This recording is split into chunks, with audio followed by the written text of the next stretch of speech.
Passo a palavra ao Estado da Flórida para as alegações iniciais. Com a devida permissão do tribunal. Sarai Stifler.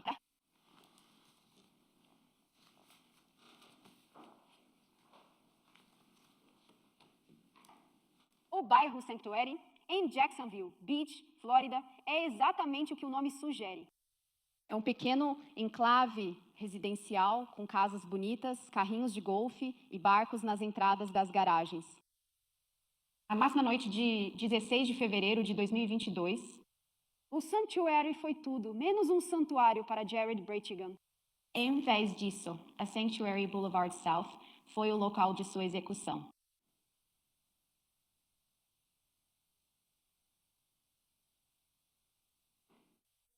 Jared tinha acabado de deixar os 2 filhos que tinha com sua ex-esposa, Shanna Gardner, a casa dela em Marshinglet, cerca de 4 quilômetros ao norte do que seria o local de sua morte. Sua ex-esposa, S.R.A. Gardner, morava lá com seu novo marido, S.R.A. Mario Fernandes. Jared deixou seus filhos e estava a caminho de casa, em Nocatay, onde morava com sua nova esposa, Kirsten Braitigan, e suas 2 filhas. Uma de suas filhas, a pequena Bexley Braitigan, de 2 anos, estava no carro com ele. Minutos depois de deixar os filhos da SRA, Gardner em segurança na casa dela, ele chegou a Sanctuary Boulevard South, onde havia um pneu deitado na estrada. Uma rua residencial escura, cercada por árvores dos 2 lados, com 2 meios-fios altos de cada lado, mão única para o sul, uma fileira de árvores e mão única para o norte. Ele colocou o veículo em posição de estacionamento, ligou o pisca-alerta e saiu do carro para mover o pneu. Uma figura saiu da escuridão com uma arma de fogo e disparou 4 balas de 10 milímetros. 2 das quais atingiram o veículo. O compartimento dos passageiros, a poucos centímetros de onde a pequena Bexley Braitigan, de 2 anos, estava presa em sua cadeirinha. 2 dessas balas atingiram Jared Braitigan. Ele acabou caído de bruços no asfalto daquela estrada fria e escura. Ele ficou ali e Bexley Braitigan continuou presa na cadeirinha do carro. Uma cadeirinha projetada para mantê-la segura e protegê-la, incapaz de se mover por quase 7 minutos até que alguém chegasse. Devido aos seus ferimentos, Jared não conseguiu se levantar e não conseguiu alcançá-la. O pior pesadelo de qualquer pai ou mãe.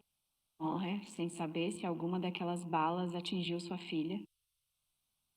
Morre sem saber se ela estava segura. A pessoa que atirou em Jared desapareceu na escuridão. Não havia testemunhas além de Bexley. 7 minutos depois daqueles tiros, os veículos começaram a se acumular atrás do carro parado de Jared. 10 pessoas, Shea Borgia e Janelle Cruz, estavam passando pela área. Eles saíram do veículo e caminharam até o carro de Jared, que estava com a porta do motorista aberta e o pisca-alerta ligado. Shane viu o carro, o pisca-alerta, e Jared deitado, de bruços no asfalto. Achou que poderia ser um acidente de carro, até ver todo aquele sangue e até ver Bexley na cadeirinha.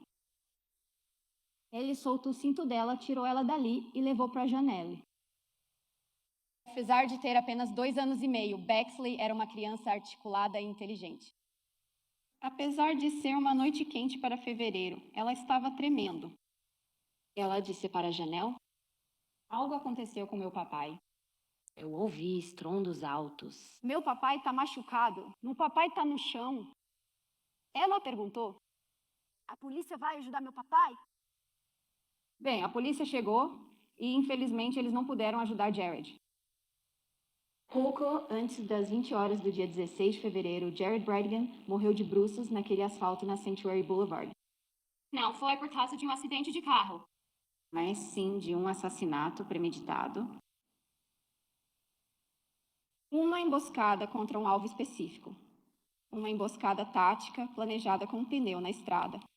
Em um lugar escuro, onde ninguém veria, ninguém saberia e ninguém conseguiria rastrear até os responsáveis. Um único propósito para matar Jared Brightgan. Assassino nas sombras que foi escolhido. Aliciado para esse fim. Então, desaparecer na noite, sem deixar vestígios de que ele esteve lá. Nenhuma ligação com Jared, além de ter sido a última pessoa que ele viu na Terra. E nenhum rastro que leve até as pessoas que planejaram e financiaram o assassinato de Jared. Os arquitetos do assassinato de Jared Brightgan pretendiam que fosse o crime perfeito. E quase foi. Não havia testemunhas, mas havia uma câmera lá do alto. Uma câmera de vigilância, 2 casas adiante, conseguiu capturar uma figura ao lado do carro de Jared e o último dos 4 disparos.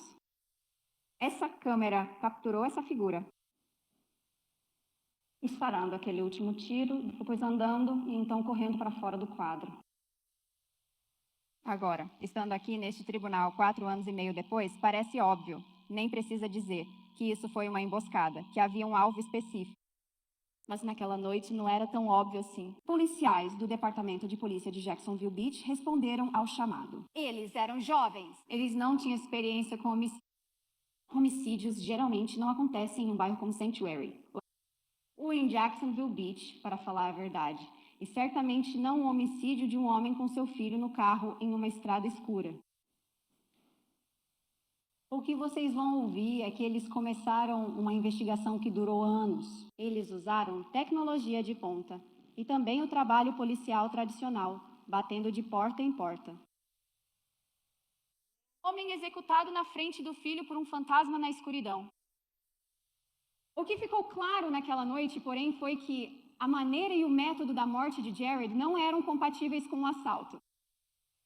A aliança de casamento de Jared, seu Apple Watch, seu celular, seus cartões de débito, tudo estava na cena. Bexley não sofreu nenhum dano. Esse vídeo, o áudio dos tiros e as imagens daquela pessoa andando calmamente e depois correndo para fora do campo de visão não mostraram nenhuma discussão. Errou a voz, foi que havia indicação de um incidente de fúria no trânsito. Então, tinha aquele pneu? As imagens de vigilância de que falei mostraram que antes da morte de Jared, minutos antes, o tráfego estava passando livremente por aquela área. O que significa que o assassino colocou aquele pneu na estrada segundos antes de Jared Brightgan chegar lá. Aquele pneu era uma armadilha. Aquela estrada em Sanctuary, diferente das outras, com aqueles 2 meios fios altos e a mata dos 2 lados. Muito escura, sem postes de luz naquela época, sem câmeras, sem comércios e sem casas nas proximidades imediatas daquela estrada. A poucos metros do acesso para J. Turner Butler. Tem no escuro. Colocar um pneu na estrada desse jeito praticamente garantiria que alguém teria que parar e tirá-lo do caminho. Em vez de arriscar subir aqueles meios fios altos com aquelas árvores dos 2 lados.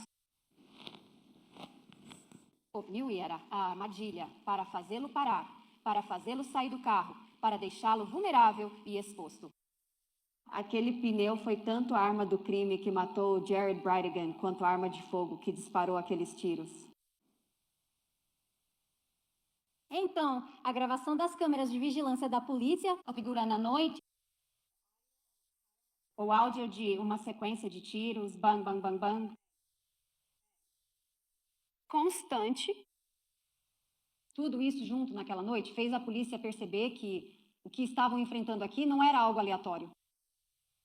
Isso foi intencional. Esse assassinato foi pessoal.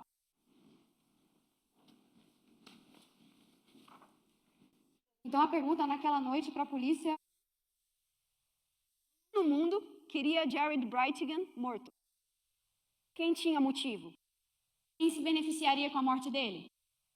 E ao longo dos anos de investigação, essa resposta e o motivo pelo qual todos vocês estão aqui no tribunal hoje... Shanna Gardner, sua ex-esposa. E o novo marido dela, este réu, Mário Fernandes. Como a SRA, Mizrahi disse a vocês na semana passada, durante a seleção do júri, o estado da Flórida acusou Mário Fernandes de 2 crimes. Assassinato em primeiro grau, homicídio premeditado E solicitação para cometer um crime capital. Agora, o ônus recai sobre o estado da Flórida para provar essas acusações, além de qualquer dúvida razoável. Nós aceitamos esse ônus. Ao longo da próxima semana e meia, apresentando provas na forma de elementos de prova e depoimentos de testemunhas. Vocês receberão do tribunal as instruções sobre a lei. Vocês têm mais uma coisa tão importante quanto essas duas, que trazem com vocês para esta sala e para a sala de deliberação. Isso é o seu bom senso. Vocês vão perceber muito rapidamente o mesmo fato que aqueles investigadores perceberam anos atrás. Ninguém no mundo realmente queria Jared Brightgate morto. Ninguém no mundo realmente se beneficiou com a morte dele.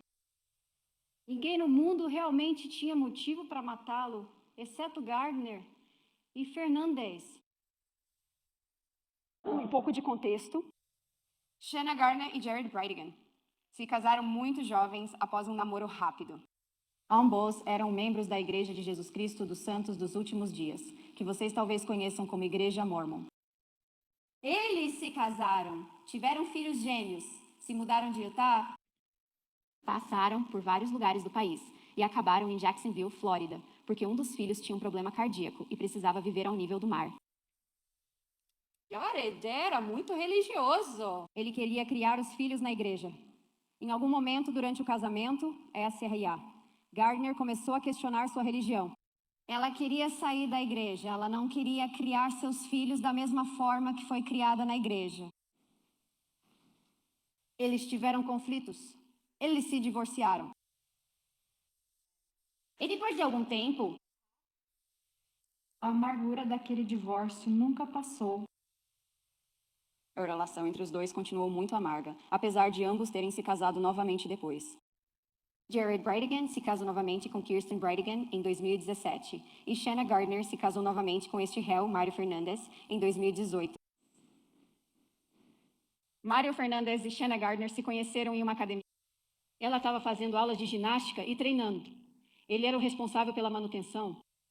Ele cresceu em Jacksonville, ela cresceu em uma família muito rica em Utah. Eles tiveram um namoro muito curto, então eles se casaram. E o casamento deles não foi necessariamente por amor verdadeiro, mas sim por conveniência. Foi um acordo.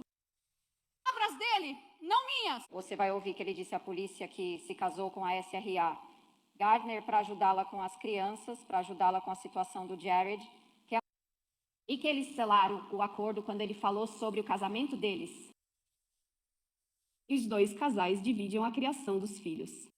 Eles não fizeram isso, ok? De forma amigável. Você vai ver os documentos apresentados ao tribunal, vai ver que eles passaram anos nos tribunais. Grandes questões, tratamento médico, onde as crianças estudariam pequenas questões. Quem vai pagar por isso? Quem vai pagar por aquilo? Eles brigaram por tudo. Ela pode pintar o cabelo. Quem paga pelo cilindro de oxigênio? Chegou ao ponto em que os 4 só se comunicavam por escrito. Reuniões de pais e mestres separadas, consultas médicas separadas. Foi desagradável. Foi mesquinho. Não fomos para nenhum dos lados. Mas Shanna Gardner reclamava incessantemente do acordo de custódia. Ela queria a guarda total. Principalmente porque Jared estava levando as crianças, especialmente a filha pequena deles, para a igreja da qual ela agora não queria mais fazer parte, que ela agora desprezava. O próprio réu disse à polícia, após a morte de Jared, que eles estavam buscando a guarda total. Que eles queriam a guarda total, que até teriam ficado mais felizes com mais tempo de guarda, 60-40 em vez de 50-50. A rei após a morte de Jared Brightgate disse à polícia que as crianças estavam melhor sem ele. Rio, dinheiro? A SRA. Gardner vinha de uma família muito rica e seus pais, para proteger seus bens, criaram um fundo fiduciário para ela. O Fundo Fiduciário Irrevogável Shanna Gardner. E essa era a administradora do fundo. Ela tinha, no fundo, uma cláusula que dizia que, quando ela não tivesse mais nenhuma pendência judicial com Jared Brightigan, ela poderia optar por ser a administradora do próprio fundo e teria acesso e controle sobre o seu dinheiro.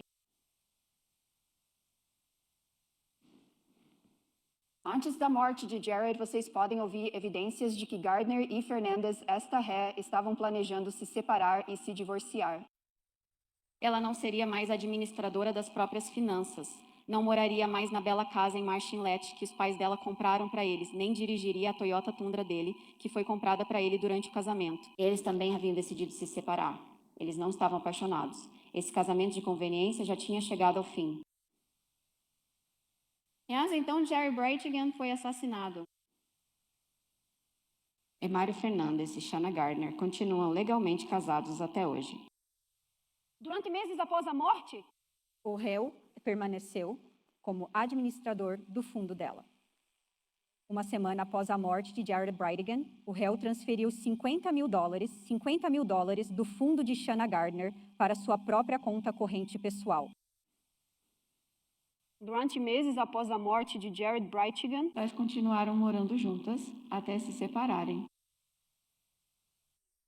ele ficou com metade do valor da venda da casa em Marsh Inlet, que os pais dela haviam comprado. Ele vendeu o Tesla que eles tinham durante o casamento. Ele vendeu a Toyota Tundra que eles tinham durante o casamento. E ela continuou a movimentar dinheiro. E essa Ray, Gardner conseguiu o que queria. Controle total sobre seus filhos e a liberdade de se mudar de Jacksonville, Flórida. 6 meses após a morte de Jared, ela deixou o estado da Flórida sem o réu, seu marido legítimo, e se mudou para o estado de Washington com seus 2 filhos para uma casa comprada por seus pais por meio de uma LLC. O Sr. Fernandez acabou se mudando para Orlando. Os fatos que acabei de contar para vocês são indiscutíveis. Vocês vão ver registros bancários. Tribunal, acolha a objeção. Você pode reformular. Os fatos que acabei de descrever para vocês vêm dos próprios registros bancários, Os documentos do processo. Entrevista com o réu. As testemunhas que irão depor. claramente, eles tinham motivo. Eles se beneficiaram muito com a morte de Jared. E os detetives do Departamento de Polícia de Jacksonville Beach sabiam disso. Eles ouviram isso. Eles conduziram centenas de entrevistas. Eles obtiveram registros bancários. Eles obtiveram registros telefônicos. Sabiam que essas pessoas tinham um motivo. E, embora estivessem desconfiados, eles não apressaram a investigação. Eles analisaram todas as pistas possíveis, que eram escassas, dada a natureza, o método e a maneira da morte de Jared. Elas também descobriram que, além de Gardner e da Ré, não havia outras pessoas que de fato tivessem motivo para querer Jared morto. Motivo. Tudo bem.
Acima, está melhor? Tudo bem. Tudo certo, você pode prosseguir. Claro que sim. Você vai ouvir que a polícia de Jacksonville Beach conduziu uma investigação que revelou que não havia outros suspeitos com uma motivação real para matar Jared Brightigan. Entrevistaram a viúva de Jared, Kirsten Brightigan. Eles falaram com os membros da família dele. Eles falaram com os amigos dele. Eles falaram com os colegas de trabalho dele. Eles falaram com qualquer pessoa que no passado tivesse tido algum tipo de discussão ou desentendimento com ele. Eles seguiram todas as pistas que puderam. Eles foram até a casa dele. Eles pegaram o laptop de trabalho dele, o disco rígido, o laptop pessoal e o celular dele. Eles extraíram tudo, eles baixaram tudo. E a viúva dele, SRA, Brightigan, forneceu às autoridades as senhas e o acesso. Os deixou entrar em sua casa e mostrou onde o marido guardava as armas de fogo dele. O que eles descobriram sobre Jared Brightigan, através de sua vida digital e dessas entrevistas com as pessoas que o conheciam melhor, foi que ele era uma pessoa avessa a riscos. Ele trabalhava de casa. Ele tinha um círculo muito pequeno, poucos amigos, família, poucos hobbies.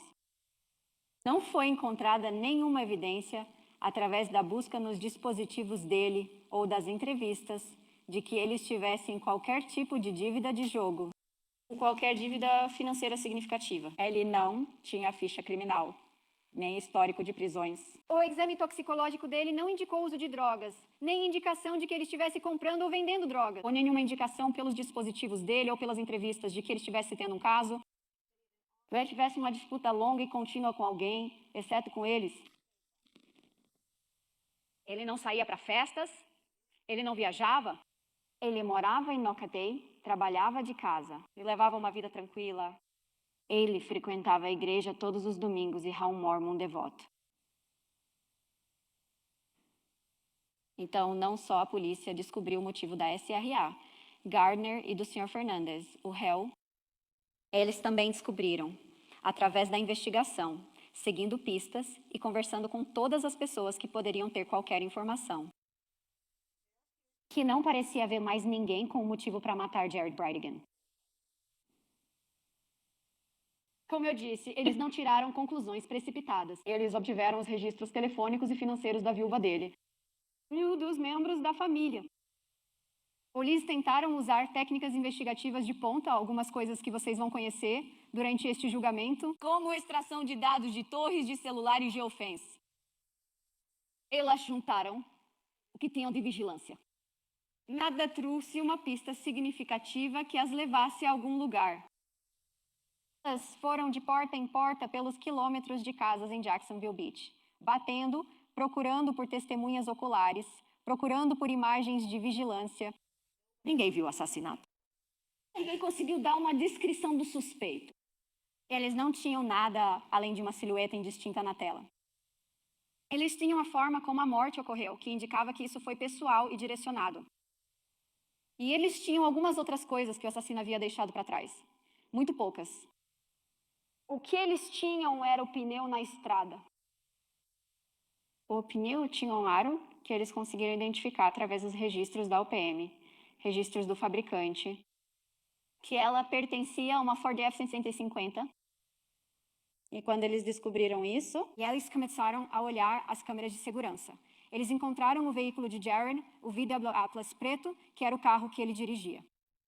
E eles viram que minutos e segundos antes de ele chegar a Sanctuary, onde foi morto, que parecia haver um veículo no quadro junto com o veículo dele. E esse veículo era uma Ford F-150 azul com uma faixa bege ao longo do estribo.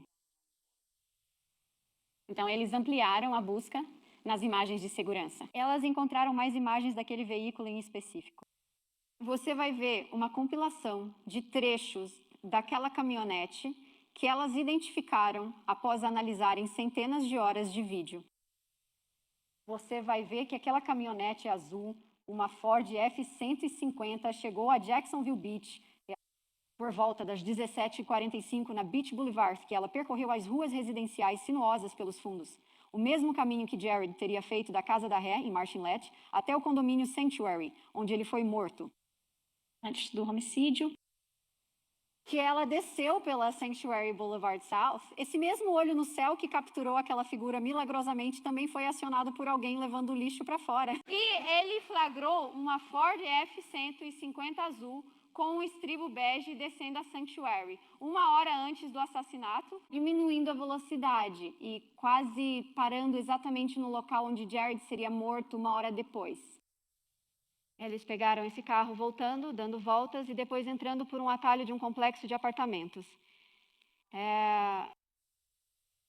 Uma área chamada Pablo Hamlet, na Shatter, uma rua ao norte da cena do homicídio em Jacksonville Beach. Uma rua onde essa caminhonete azul, que foi vista diminuindo a velocidade na cena do homicídio, e depois saindo do local, pouco depois que Jared foi morto. Espero por cerca de 20 minutos antes da morte de Jared. E essa rua Shatter, essa área Pablo Hamlet, não é apenas qualquer lugar em Jacksonville Beach. É exatamente uma rua ao lado e diretamente atrás daquela casa em Martinlet, onde Shanna Gardner e Mário Fernandes moravam. Os detetives rastrearam a caminhonete azul por aquelas imagens de vigilância. Eles viram a caminhonete na frente de Jared segundos antes de sua morte. Parecia estar se movendo rápido, como se tentasse se afastar do veículo de Jared, como se estivesse tentando ganhar tempo. Talvez para colocar um pneu e armar uma armadilha. Aquele veículo azul foi visto indo para o norte, se afastando da cena do homicídio após os disparos.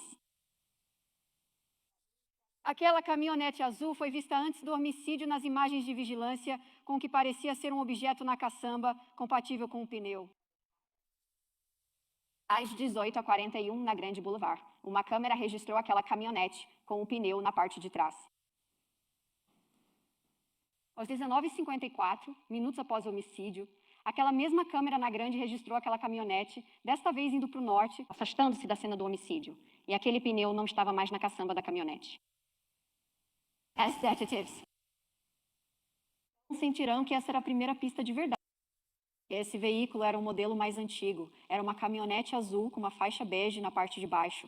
Era única o suficiente para que eles pudessem agir, eles podiam divulgar. Eles divulgaram uma foto para o público, pediram desesperadamente por pistas, pediram para as pessoas ligarem. Alguém viu essa caminhonete?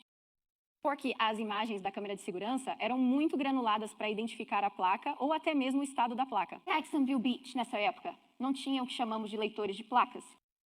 Tudo o que eles tinham era a marca, o modelo e uma aparência geral.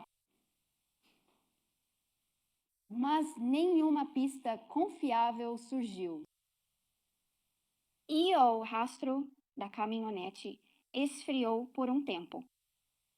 A outra evidência que o assassino deixou para trás, as cápsulas deflagradas da arma de fogo usada para matar Jared Bardigan. Quando você dispara uma pistola semiautomática, ou cartucho, ou o que nós, em termos leigos, geralmente chamamos de bala ou munição, o projétil é expelido. E o cartucho ou estojo, como algumas pessoas podem chamar, é ejetado. Neste caso, o assassino levou a arma com ele quando fugiu, mas não recolheu os estojos. Então, aqueles 4 disparos, 4 estojos de cartucho de 10 milímetros ou cápsulas foram deixados na cena do homicídio. E os detetives tinham algo com que trabalhar ali. Porque, embora existam cartuchos de 10 milímetros fabricados e distribuídos, não é um dos calibres de arma mais comuns. Não é como uma 9 ou uma 40. Isso deu a eles algo para investigar. Desculpe, não era uma de 9 milímetros. Foi usada uma arma de fogo de 10 milímetros e munição de 10 milímetros. Uma especialista do Departamento de Aplicação da Lei da Flórida vai te dizer que eles conseguiram determinar que provavelmente veio de uma Glock de 10 milímetros, porque quando é disparada, ela deixa um certo padrão do percussor consistente com uma Glock, consistente com o projeto exclusivo da Glock. E não só era muito provavelmente uma Glock 10 milímetros, como provavelmente era um modelo mais antigo de Glock 10 milímetros, Então, os detetives rastrearam todas as vendas de armas de fogo 10 milímetros feitas por vendedores de armas licenciados nos meses anteriores ao homicídio. Eles puxarão os registros de penhor para todas as armas 10 milímetros que foram empenhadas. E elas trabalharam com a unidade NIBIN do escritório do xerife de Jacksonville, a Rede Nacional Integrada de Informações Balísticas, para tentar rastrear qualquer arma 10 milímetros que pudessem. E elas foram atrás disso. Descobriram quem comprou armas 10 milímetros de lojistas autorizados. Descobriram quem empenhou armas 10 milímetros. Elas enviaram policiais para conversar com essas pessoas, verificar seus nomes, checar seus antecedentes, para ver se havia alguma ligação com algum deles. E Jared Braitigan, através dos registros telefônicos dele, extratos bancários, ilustrações de dados dos dispositivos, através de entrevistas com amigos e familiares dele. E não havia nenhum.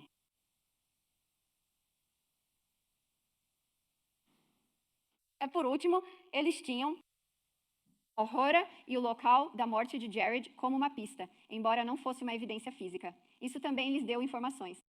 Porque o caminho que Jared Braitigan fez de Marsh Inlet até Sanctuary é um caminho sinuoso por uma área residencial. E menos que você mora no bairro, ou seja, familiarizado com ele, provavelmente você não vai passar por esse caminho. E eles sabiam que o pneu não estava na estrada, até momentos antes da morte de Jared. Então, eles sabiam que o assassino tinha que saber, primeiro, que Jared Braitigan estaria em Jacksonville Beach naquela noite, embora morasse e trabalhasse em Nocatê, que ele estaria dirigindo um VW Atlas preto. E terceiro, que ele estaria passando pela Sanctuary exatamente naquele momento, na hora certa. Na hora certa para o assassino executar seu plano e executar Jared. E não havia tantas pessoas no mundo que sabiam que Jared Braitigan estaria em Jacksonville Beach naquela noite de quarta-feira, 16 de fevereiro de 2022, aproximadamente nesse horário. Mas algumas pessoas sabiam, incluindo Shanna Gardner e o réu, Mário Fernandes. Porque parte do acordo de custódia deles para essa divisão meio a meio do tempo de convivência com os filhos era que na semana em que os pais não ficavam com os gêmeos, eles teriam uma noite especial com os gêmeos. Então, nas semanas em que os gêmeos estavam com Gardner e Fernandes, Jared Braitigan vinha para Jacksonville Beach, buscava os gêmeos e os levava para jantar. E eles chamavam isso de noite especial. E sempre era na quarta-feira à noite, a cada 2 semanas. E sempre era mais ou menos no mesmo horário, entre 18 às 30 e 20 horas. Então, o assassino tinha que saber da noite especial ou que Jared estaria lá naquela noite, porque 16 de fevereiro de 2022 era uma quarta-feira à noite e era uma noite de encontro. É por isso que eu estava lá, pegando e deixando as crianças. E o assassino tinha que saber que Jared estaria em seu VW Atlas preto. E para matar Jared Braitigan e não deixar testemunhas, o assassino teria que saber que Jared estaria com sua filha Bexley. Mas com sua esposa, Kirsten Braitigan, não estaria. Porque ela tinha dado à luz a segunda filha deles há 6 meses e não estava saindo para encontros com o marido nos últimos meses. Então, o assassino tinha uma caminhonete azul, um pneu, uma arma de fogo calibre 10 milímetros, e informações sobre o paradeiro de Jared Braitigan para conseguir executar o plano de matá-lo com sucesso. E os detetives seguiram essas pistas o melhor que puderam, mas a investigação esfriou e eles continuavam voltando aos nomes Shanna Gardner e Mário Fernandes enquanto eliminavam outras possibilidades. Eles continuaram seguindo todas as pistas. Meses se passaram. E decidiram começar a expandir as entrevistas, conversar com todo mundo. Não importa o quão insignificantes parecessem, para ver se tinham alguma informação. Quando fizeram isso, em julho de 2022, alguns meses após a morte de Jared, e 1 ou 2 meses depois que a investigação esfriou, eles chegaram a uma residência no lado noroeste de Jacksonville. 5.239 Avenida Potomac, bem perto de Edgewood e Kings Road, um pouco ao norte da região de Paxton, se você conhece. E fica a cerca de 40 minutos da Jacksonville Beach. 5.239 Potomac é uma casa pertencente a este réu, Mário Fernandes. Ele estava usando como uma propriedade para aluguel. E ela era administrada por uma LLC chamada First Choice Home Rentals, uma LLC que foi incorporada por Mário Fernandes e Shanna Gardner. Eles eram sócios no negócio. Esta casa não é como a casa Marchinlet ou as casas em Sanctuary. Você verá fotografias da casa, do estado de deterioração dela. O aluguel lá não era caro. Em julho de 2022, os detetives foram até essa casa porque sabiam que o Sr. Fernandes era o proprietário, estava alugando o imóvel e conversaram com os inquilinos que moravam lá. Um homem chamado Jeremy Ordway e outro homem chegaram enquanto eles estavam lá, um ex-inquilino chamado Henry Tennant. E enquanto os detetives conversavam com o Sr. Ordway e Henry Tennant, eles perceberam, do lado da casa, Neil velho. Ela tinha sido colocada para a coleta de lixo e, por um golpe de sorte, elas estavam lá naquele dia e conseguiram vê-lo antes que fosse levado para o lixão. Elas pegaram aquele pneu, recolheram, levaram de volta para o departamento de polícia de Jacksonville Beach e compararam com o pneu deixado na cena do crime, o pneu usado como armadilha, o pneu usado para assassinar Jared Brightgan. E elas perceberam que era da mesma marca e modelo, tinha o mesmo número DOT, ou seja, foi fabricado pela Michelin na mesma fábrica e na mesma semana que o pneu da cena do crime. Essa foi a primeira pista de verdade que desvendou o caso. Aqui está esse pneu encostado na casa que essa ré possui.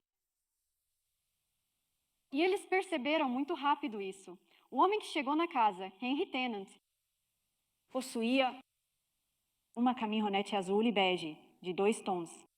Um modelo antigo da Ford F-150 Lariat, que ele herdou do pai.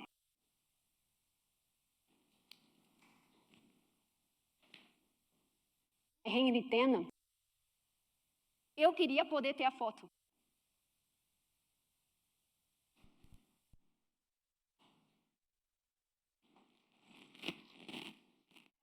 Tennant é um homem de meia idade.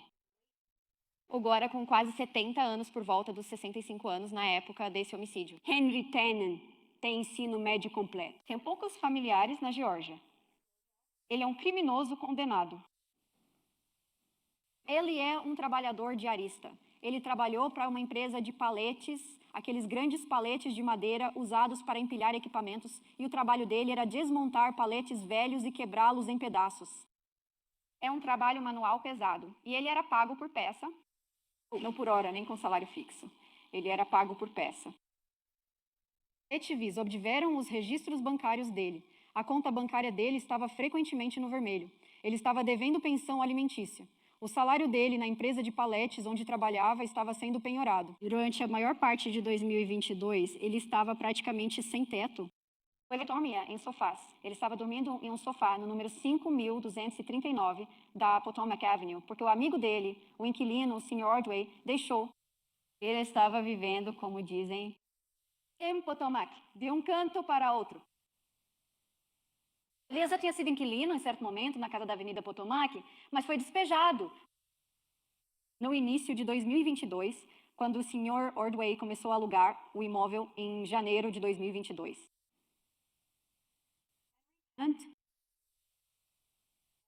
A única ligação de Henry Tennant com Jared Brightgan é esta ré. Mário Fernandes. Os detetives começaram a investigá-lo. Eles conseguiram encontrar o registro da placa dele. Eles conseguiram descobrir que ele possuía uma caminhonete parecida com a que viram nos vídeos de vigilância, semelhante à caminhonete usada no assassinato. Então, eles o prenderam em agosto de 2022 por acusações relacionadas à direção, por dirigir com a carteira suspensa. Para avançar ainda mais na investigação, Eles conseguiram pegar um celular que estava com ele. E conseguiram pegar um molho de chaves do bolso dele de uma Ford F-150. Mesmo ele estando dirigindo um Crown Vic, e mesmo não havendo nenhum sinal ou vestígio da caminhonete que ele tinha herdado do pai dele. Eles pulsaram os registros bancários dele pelo celular, conseguiram obter um número de telefone, um endereço de e-mail e também conseguiram acessar os dados de localização do Google, algo sobre o qual vocês vão ouvir durante este julgamento. Algo que existia e era novidade na época, mas que agora o Google não mantém mais para fins de investigação policial. Em um determinado momento, os detetives conseguiram obter essa informação e o que isso revelou para eles foi que o número de telefone de Henry Tennant, o endereço de e-mail e o vínculo com o celular Android dele estavam em Jacksonville Beach, na noite de 16 de fevereiro de 2022. E não apenas em Jacksonville Beach, para o outro 2 quadras da cena do homicídio, minutos depois que Jared Brightigan foi morto. E a partir desses dados de localização, os detetives conseguiram voltar aquelas imagens de vigilância que eles coletaram e conseguiram identificar um homem negro nas câmeras, saindo da cena do homicídio e caminhando por Jacksonville Beach após o assassinato. E nesse vídeo, eles conseguiram determinar que a pessoa usava uma jaqueta e um par de botas que pareciam muito semelhantes a uma jaqueta, e um par de botas que eles coletaram na Potomac Avenue, número 5.239, pertencentes a Henry Tennant. Eles acabaram encontrando o caminhão dele no quintal de um amigo da família. O veículo de Henry Tennant. Um veículo que parecia muito com esse veículo antes do homicídio foi visto trafegando pela Grande Boulevard com um pneu na caçamba, deixando a cena do homicídio após o assassinato sem o pneu. Eles conseguiram o DNA dele. O DNA dele foi encontrado no volante desse veículo azul. Também apareceu nessas chaves de uma Ford F-150 que estavam no bolso dele, chaves que destrancavam esse veículo. E o DNA de Henry Tennant foi encontrado em um cotonete passado na borda interna daquele pneu, na Sanctuary Boulevard South, que foi colocado na estrada para armar uma armadilha e matar Jared Brightigan. Detectives perceberam. Não foi o atirador. Embora tenham procurado, não encontraram nenhuma ligação entre Jared Brightigan, Kirsten Brightigan, a família Brightigan e Henry Tennant. Eles não encontraram nenhum motivo para que Henry Tennant quisesse Jared Brightigan morto. O assassino era um estranho para Jared Brightigan. O assassinato foi pessoal. E o que vocês verão esta semana é que o elo entre os dois é este réu, Mário Fernandes. Esse elo entre essas pistas, entre o pneu, o caminhão e o réu, entre a maneira da morte, o horário, o local, o momento e este réu. A investigação que os detetives fizeram começou com essa prova e isso levou a Henry Tennant e levou diretamente de volta a Mário Fernandes. E esse é um tema comum que vocês vão ver essa semana. Tudo o que eles investigaram que tinha potencial para fornecer valor probatório real levava a partir de Mário Fernandes a informações. E quanto mais eles investigavam essas informações, quanto mais olhavam para Henry Tennant, quanto mais olhavam para o pneu, tudo levava diretamente de volta a Mário Fernandes. Você vai ver outra conexão. Quando perceberam que Henry Tennant estava envolvido nesse assassinato, começaram a investigar mais a fundo os outros associados de Mário Fernandes. Assim como o assassino foi ligado a Mário através daquela caminhonete e do pneu, você vai ouvir sobre uma ligação entre aquela pistola Glock de 10mm e Mário Fernandes. Você vai ouvir sobre a amizade de Mário Fernandes com um homem chamado John Biggerstaff. John Biggerstaff e Mário Fernandes se conhecem há décadas. Ela estudou no ensino médio com os filhos do Sr. Biggerstaff. E ao longo dos anos mantiveram uma relação de conhecidos e uma amizade intermitente. Eles se exercitavam juntos, saíam juntos. Você também vai ouvir que John Biggerstaff foi um ex-criptologista da Marinha e um ex-oficial da reserva do JSO, até que foi processado federalmente por um crime grave. Ele e o Sr. Fernandes estavam em contato próximo em 2022, antes do homicídio. Vocês vão ouvir que eles passaram tempo juntos na casa do Sr. Biggerstaff e na garagem dele, conversando sobre a disputa pela guarda, tomando cerveja, desabafando. Vocês vão ouvir que John Biggerstaff é a pessoa para quem Mário Fernandes ligou depois de saber sobre o assassinato de Jared Brightigan. Um dos primeiros contatos dele, uma das primeiras ligações dele, foi para John Biggerstaff, nas primeiras horas da manhã de 17 de fevereiro, depois que a polícia avisou que Jared Brightigan havia sido morto. Vocês vão ouvir que Mário Fernandes estava na casa de John Biggerstaff na noite anterior ao assassinato. De 15 de fevereiro até as primeiras horas da manhã de 16 de fevereiro? E vocês vão ouvir que Mário Fernandes passou o dia 17 de fevereiro, o dia após o assassinato de Jared, com John Biggerstaff. E isso é significativo porque quando John Biggerstaff se tornou um condenado e foi demitido do JSO, ele teve que entregar suas armas de fogo e as entregou para seu filho, Juan Biggers. Uma das armas de fogo que ele entregou foi uma Glock, modelo antigo, calibre 10 milímetros. Então os detetives investigaram, eles falaram com o Sr. Biggerstaff, eles falaram com o filho dele, Juan, eles rastrearam os registros de compra, eles estavam tentando encontrar essa arma de fogo. Você vai ouvir o depoimento da perita do Florida Department of Law Enforcement. Se você tiver cápsulas deflagradas, deixadas na cena e tiver uma arma de fogo, você pode testá-la, disparar e comparar essas cápsulas. E você pode determinar cientificamente se as cápsulas encontradas na cena foram disparadas por uma determinada arma. E então, a polícia, obviamente, queria obter a Glock de 10 milímetros do Sr. Biggerstaff para ver se era a arma usada para matar Jared Brightigan ou não. E eles não conseguiram fazer isso até hoje, porque o Sr. John Biggerstaff e seu filho Juan Biggerstaff esqueceram onde está essa arma de fogo. Eles simplesmente não sabem. Eles não conseguem aprender. Eles não podem contar a ninguém onde está. Não conseguimos encontrá-la, nem testá-la. Ver se essa foi ou não a arma de fogo usada para matar Jared Brightigan, uma arma que nós não temos. Que o amigo próximo do réu, com quem ele saiu no dia anterior e no dia seguinte ao assassinato, não consegue apresentar sua arma de fogo Glock de 10 milímetros. E assim como Henry Tennant, John Biggerstaff não tem nenhuma ligação com Jared Brightigan, nem com Kirsten Brightigan, nem com a família Brightigan. Outra evidência que encontramos começando por Mário Fernandes, que levou diretamente de volta a ele. Outro vínculo entre duas pessoas que são desconhecidas para Jared Brightigan e para esta ré. Esses vínculos, ou coincidências como podem ser chamados pela defesa durante este caso, são numerosos. Jared não tinha nenhuma ligação com Henry Tennant? Mas alguém teve que dizer a ele em qual veículo Jared estava.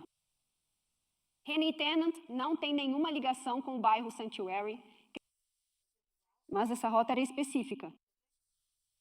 Essa emboscada foi premeditada, já que há evidências de que aquele caminhão passou por ali antes do assassinato. Alguém teve que mostrar para ele onde ir. Henry Tennant não teria sabido sobre o encontro daquela noite a menos que alguém tivesse contado para ele. E Henry Tennant acabou matando Jared Brightigan com uma arma de fogo, Glock 10 milímetros, uma arma relativamente incomum, que alguém teve que dar para ele. Henry Tennant, inquilino de Mário Fernandes, acabou matando a única pessoa, sendo um obstáculo para que este réu permanecesse casado com Shanna Gardner e lucrasse com esse casamento. E ficando entre a SRE, Gardner, a capacidade dela de controlar seu próprio dinheiro, controlar sua liberdade e controlar seus filhos. Essas são as coincidências, como eles podem chamá-las, sobre as quais vocês vão ouvir nas próximas 2 semanas. E a SRA, Gardner lucraram com a morte de Jared Brightigan, assim como Henry Tennant. Você também ouvirá evidências de que, quando recuperaram o caminhão de Henry Tennant, dentro do caminhão havia 3 canhotos de cheque, ainda juntos com marcações numéricas.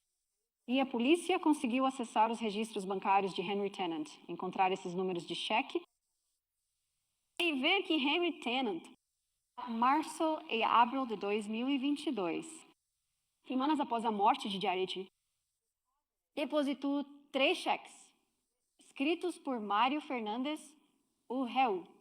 Ele depositou um cheque de $2.000 com o assunto jardinagem. Ele depositou um cheque de $3.000 com o assunto manutenção do telhado. Ele depositou um cheque de $5.000 escrito por este réu para o atirador. Dizia, Kickstarter. Boa sorte. Ponto de exclamação, ponto de exclamação, ponto. Bem, você vai ver fotos da casa em Potomac. Você vai ver o telhado dela. Vai ver o paisagismo, vai ver o estado da casa. Você vai ver os registros bancários do Sr. Tennant e o fato de que ele frequentemente ficava com saldo negativo em suas contas. E que ele é um trabalhador diarista cujos salários estão sendo descontados pelo governo por pensão alimentícia atrasada. Você não vai ouvir nenhuma evidência dos downloads dos telefones ou contas do Google de Henry Tennant de que ele já teve um Kickstarter. E você vai ver muito rapidamente que não há como esses serem pagamentos legítimos.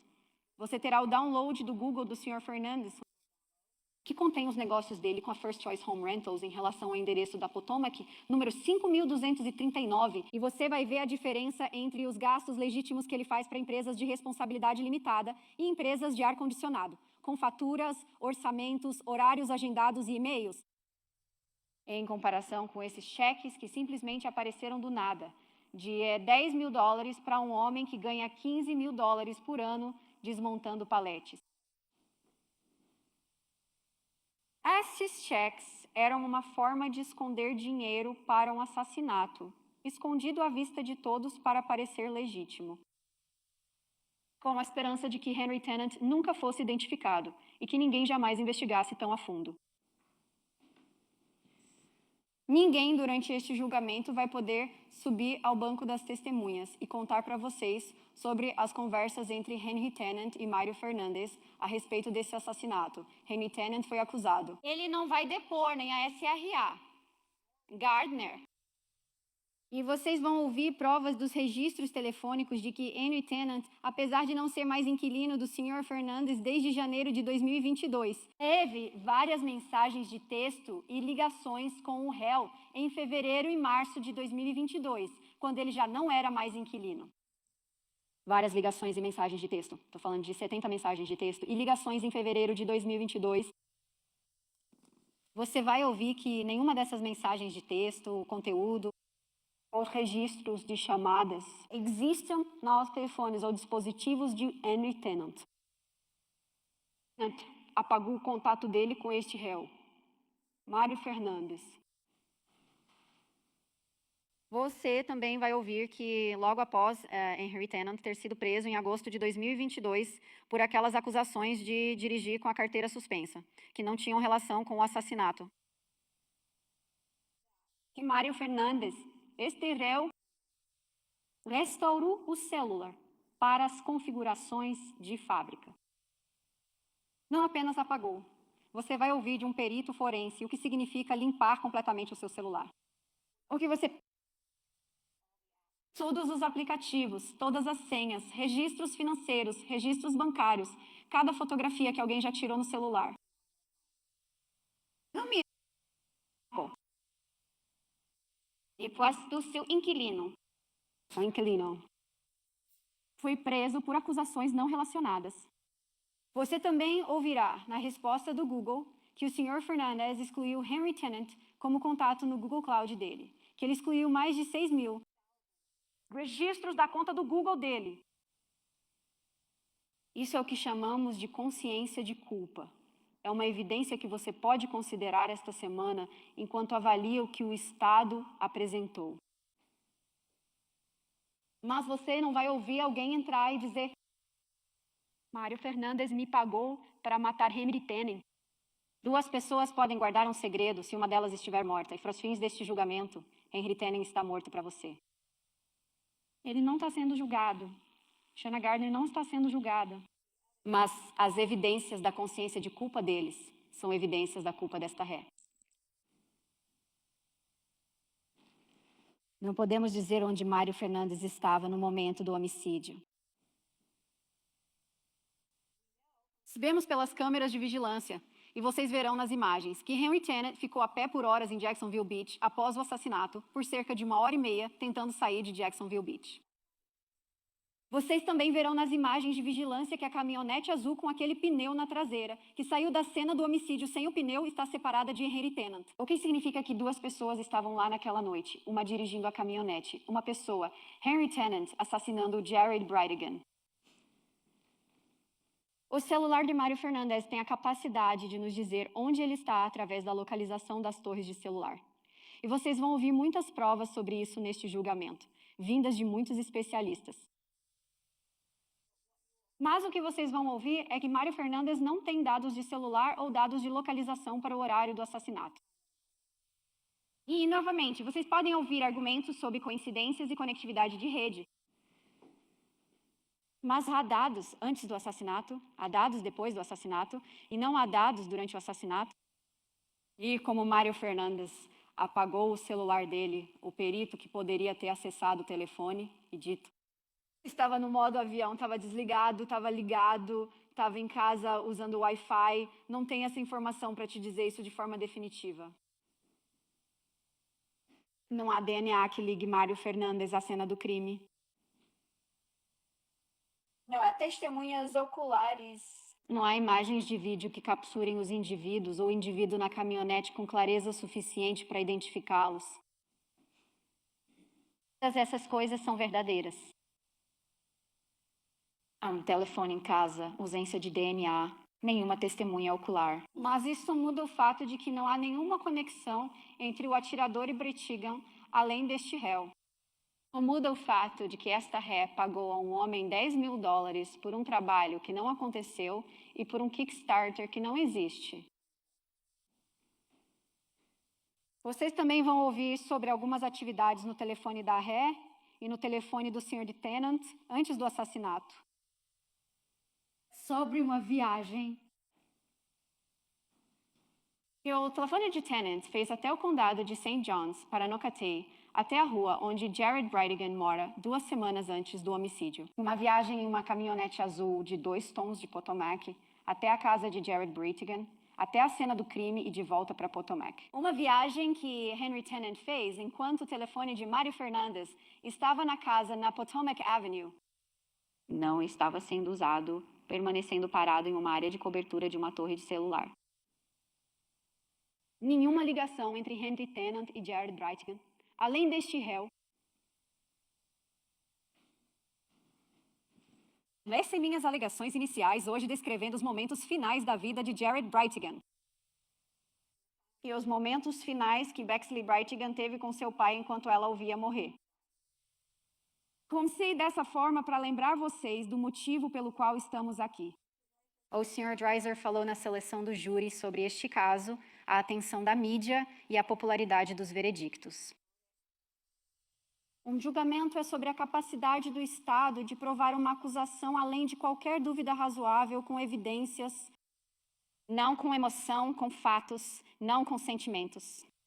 Mas isso não é um podcast de crimes reais, isso não é um programa de televisão, isso é vida real. E o motivo pelo qual comecei dessa forma é para que isso não passe despercebido por você essa semana. Que um homem foi arrancado deste mundo na frente da filha dele e morreu de uma forma terrível. Eu não digo isso para te inflamar. Eu digo isso para que você se lembre porque estamos aqui. Nosso trabalho é comprovar a acusação além de qualquer dúvida razoável. O trabalho da defesa é defender o cliente deles. Se o trabalho é apresentar um veredicto consistente com a lei e as provas. Vocês vão responder aquelas 2 perguntas que o Sr. Mizrahi mencionou. Um crime foi cometido, o réu foi quem cometeu. Mário Fernandes tinha a intenção de que Jared Brightigan fosse morto? E ele incitou, causou, encorajou, ajudou, contratou, solicitou que ele fizesse isso. Ele foi partícipe da morte de Jared Brightigan.